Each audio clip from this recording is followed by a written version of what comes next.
tokoh utama.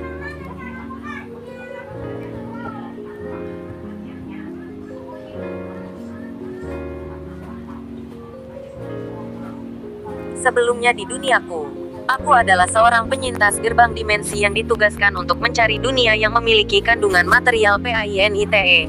PAINITE adalah batu yang di dalamnya terdapat sebuah dunia yang bisa diekstrak atau dimasuki degen kekuatan batin menggunakan teknologi. Ketika suatu hari ada laporan dari pusat komando utama bahwa terdeteksi kerusakan optik pemecah bintang pada panel energi pada waktu yang sudah dijadwalkan terbukanya gerbang dimensi. Aku bersiap tanpa mengetahui apapun selain berpikir untuk tepat waktu melakukan penyintasan menuju dunia berikutnya.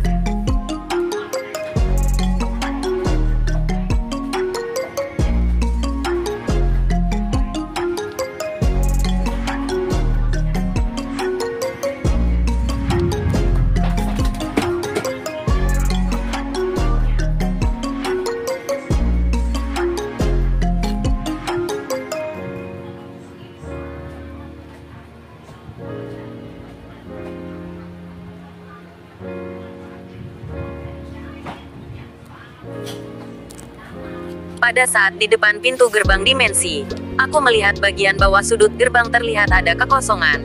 TPku TDK peduli. Dan saat melangkahkan kaki, tiba-tiba ada semacam gelombang energi yang mengisi daya pada PD alat komunikasi. Lalu daya itu mengisi secara terus-menerus, hingga terdapat peringatan mengambil room lebih besar penyerapan energi. Tapi anehnya, energi itu seolah tidak ada habisnya. Secara terus-menerus mengisi penyimpanan energi.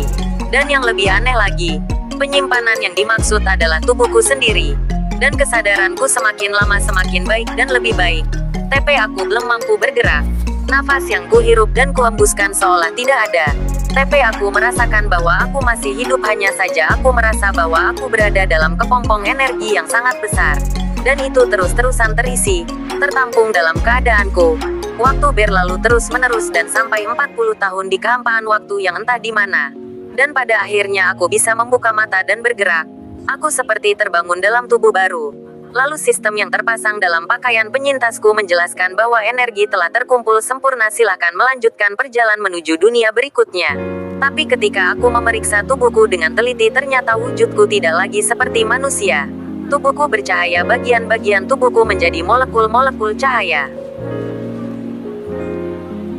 Aku berkata, ini sangat silau. Lalu dengan keadaan yang kusebutkan, cahaya di tubuhku lenyap menjadi keadaan hitam dan gelap. Lalu aku menyadari bahwa aku bisa mengendalikan cahaya tubuhku, bahkan membuat cahayanya lenyap seketika. Kemudian aku membuatnya sedikit bercahaya agar aku melihat diriku secara fisik. Lalu aku berkata, ini sebenarnya di mana? Lalu aku memeriksa koordinat, lalu muncul layar notifikasi di depanku berupa hologram. Dan itu adalah sistem komputer canggih, bagian dari peralatan di pakaian penyintasku sebelumnya. Aku berkata, ini pakaian ini telah menyatu denganku.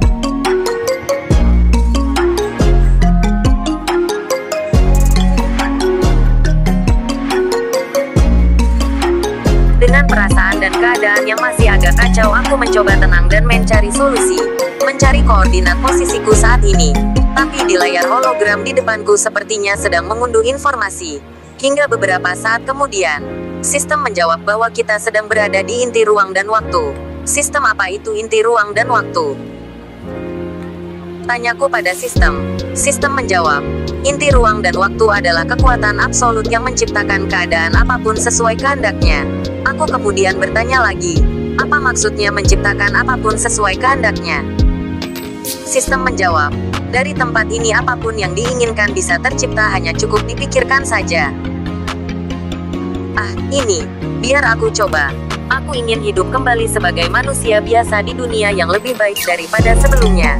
Sistem menjawab, cobalah untuk membayangkan kehidupan apa dan seperti apa yang diinginkan.